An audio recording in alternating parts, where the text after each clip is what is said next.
Okay, I know not all of our listeners are big Hillary fans, and I gotta be honest here, I was holding out hope for Bernie to the bitter end. Hillary's a little too conservative for my taste, and she carries decades worth of baggage into the race with her. I don't think she's the best we can do in a democracy, and I don't think she was the best candidate in the race. But there's still something to be said for one of the two major parties nominating a woman as their presidential candidate. And whether or not she's the best woman for that honor, it's still something worth stepping back and appreciating. Feminism has become a dirty word even to a lot of liberals, but a lot of women, gathered together under the banner of feminism, dedicated their lives and their passion to getting us to this point.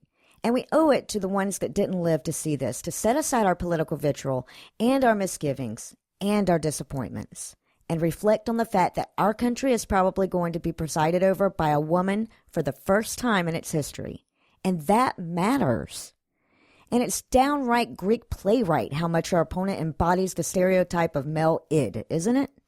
I mean, I don't want to play the gender card here, whatever the hell that means, but on the one side, you've got a guy who can't talk to an attractive female reporter without reflecting on the blood coming out of her whatever, and on the other side, we have a candidate whose first speech as the presumptive nominee was about reproductive freedom.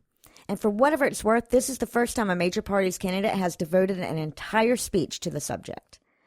Look, we've seen a major push in the last 10 years to legislate abortion clinics out of existence all over the country. We've seen obtrusive, medically unnecessary obstacles placed between women and their reproductive rights.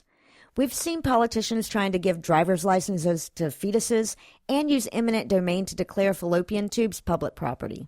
And I'm about ready to see that trend turn the fuck around. But enough about America, because not every country is lucky enough to have a feminist milestone to celebrate this week. Take Qatar, for example, where a Dutch woman was convicted of adultery last week for having been raped. But because she couldn't summon up the Quran-required number of rape witnesses, and because the man she didn't know insisted that he had consensually drugged her drink and raped her, she was fined $800 and deported. The Dutch ambassador to Qatar called on Dutch women to get the fuck out of Qatar as fast as possible.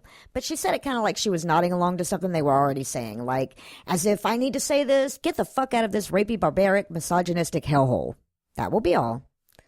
But it gets worse. So much worse.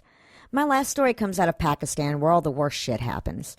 According to the Honor-Based Violence Awareness Network, the country of Pakistan sees at least 3 so-called honor killings a week. And as fucked up as it is, it's easy to grow numb to that fact when you encounter it as often as I do.